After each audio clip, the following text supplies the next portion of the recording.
Chapter 9. The House of the Three Bears. Bessie took a cushion, put it on top of the slide, and then pushed off. Down she went. Whizz!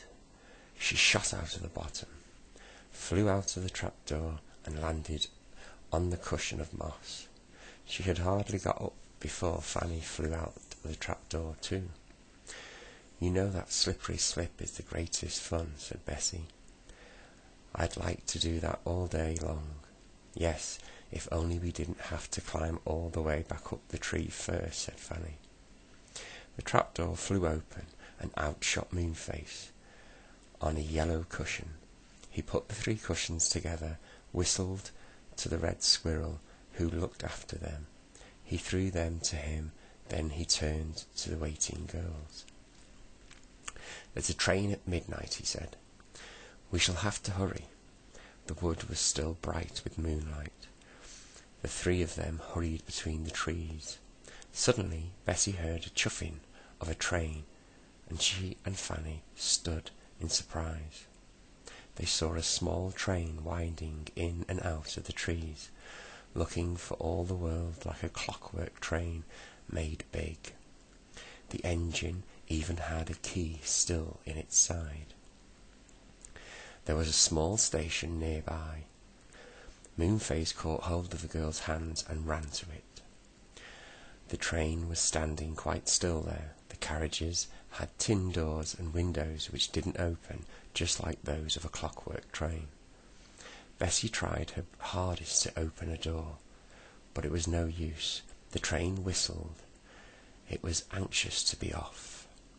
"Don't you know how to get into a train?" asked Moonface with a laugh. "You are silly. You just slide the roof off." As he spoke, he pushed the roof, and it slid off like the roof of a clockwork train. "I believe this is just a clockwork train made big," said Fanny, climbing over the side of the carriage and getting in at the roof. "I've never seen such a funny train in my life."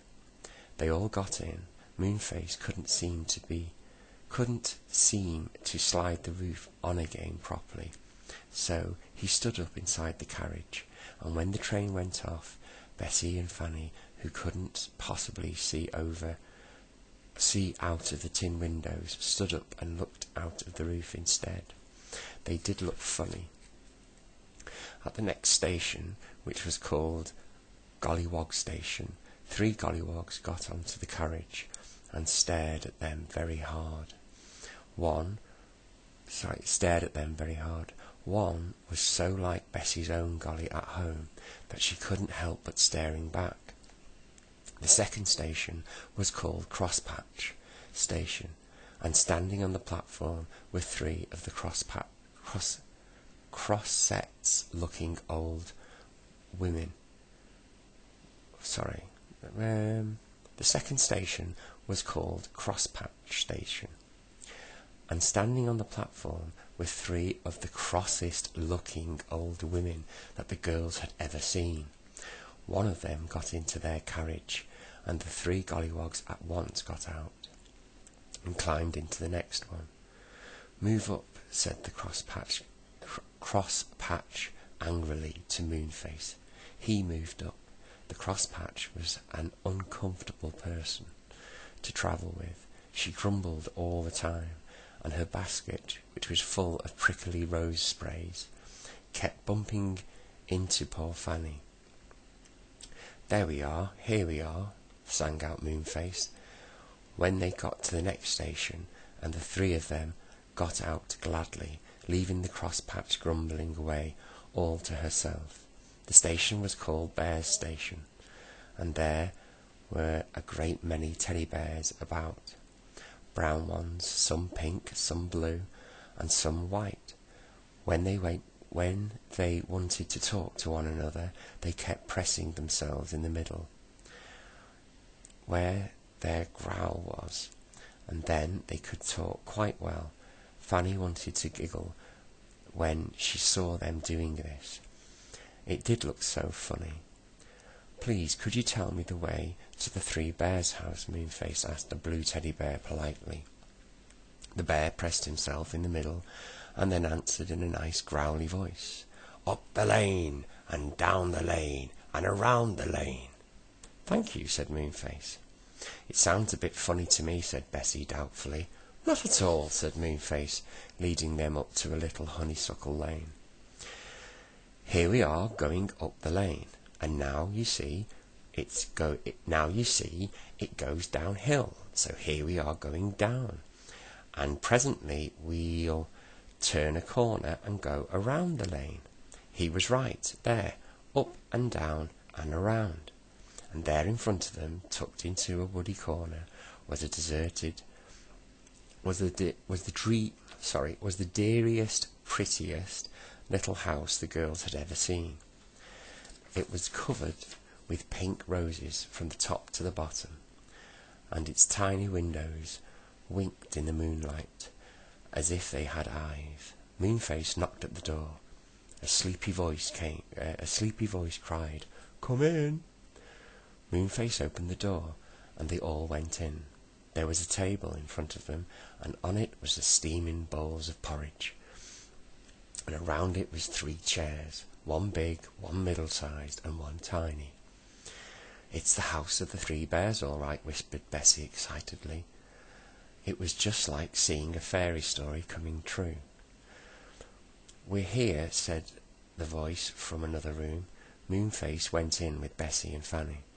The other room was a small bedroom, with a big bed and a middle-sized bed and a tiny cot.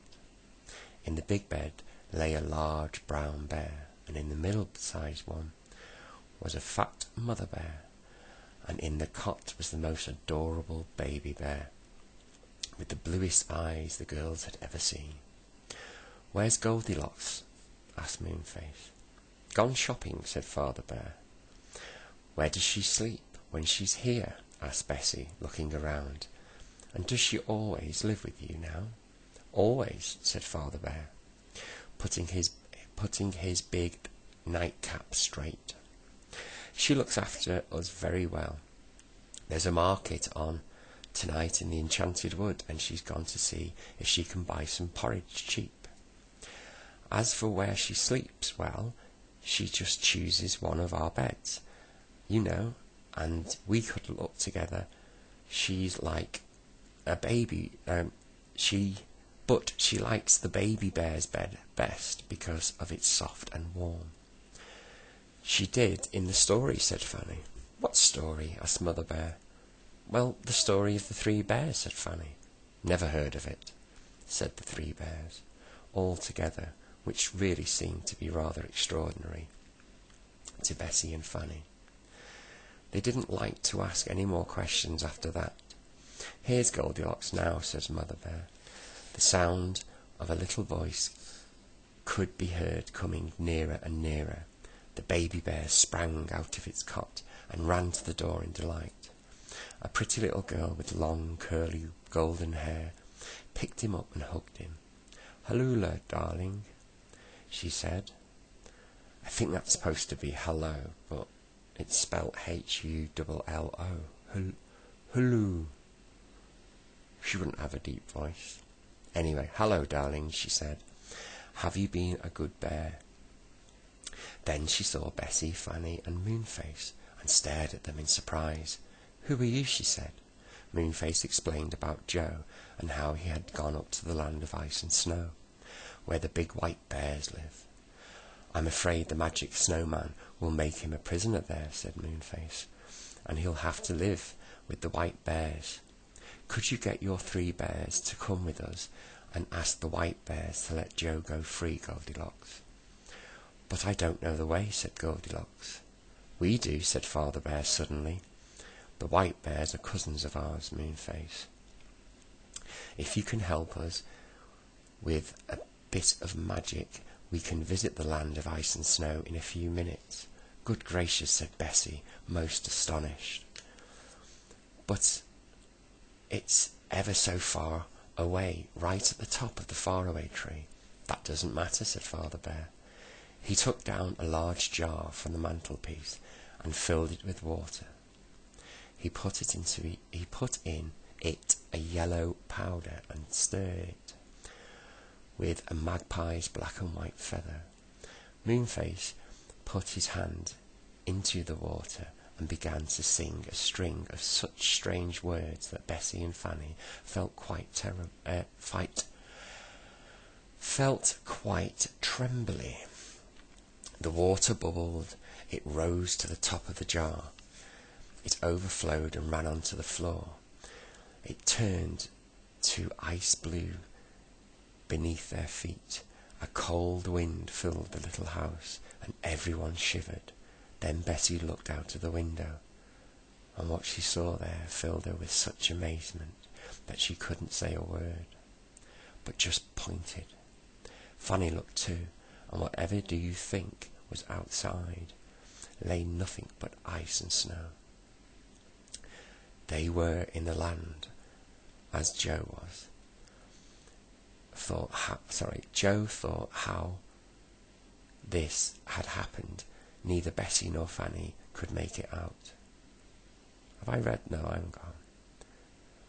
Then Bessie looked out of the window, and what she saw there filled her with such amazement that she couldn't say a word, but just pointed.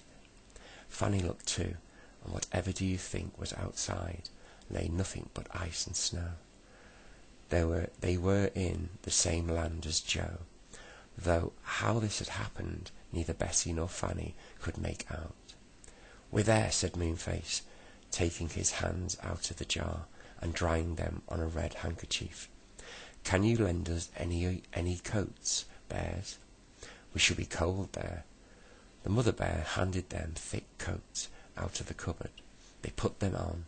The bears already had thick fur and did not need anything extra. "Now, to go and find Joe," said Moonface. "Come on, bears, you've got to help."